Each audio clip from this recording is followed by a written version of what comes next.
আসসালামু আলাইকুম এভরিওয়ান, আশা করি সকলেই ভালো আছেন।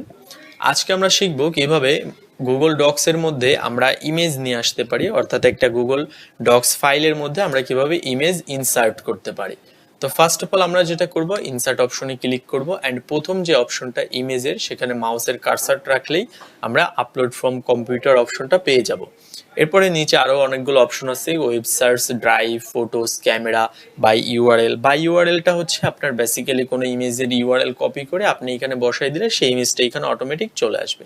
তো আমরা যেটা করব, আপলোড ফ্রম কম্পিউটারে ক্লিক করব, দেন এইখান থেকে আমাদের একটা ইমেজ এইখানে আছে। আমরা চাইলে এটাকে হচ্ছে ভিউ থেকে লার্জ আইকন করে দেখতে পারি। এই যে ইমেজটা জাস্ট আমরা সিলেক্ট করে দিলাম অ্যান্ড ওপেনে ক্লিক করলাম, তাহলে ইমেজটা আমার এইখানে পেজের মধ্যে ইনসার্ট হলো। এবার আমরা চাইলে ইমেজটাকে মুভ করতে পারি, চাইলে ছোট বড় করতে পারি। এভাবে আমরা চাইলে ছোট বড় অ্যান্ড মুভ করতে পারি। তো এই হচ্ছে আমাদের আজকের টিউটোরিয়াল, যে কিভাবে আপনি একটি ইমেজ ইনসার্ট করবেন ডক্সের মধ্যে।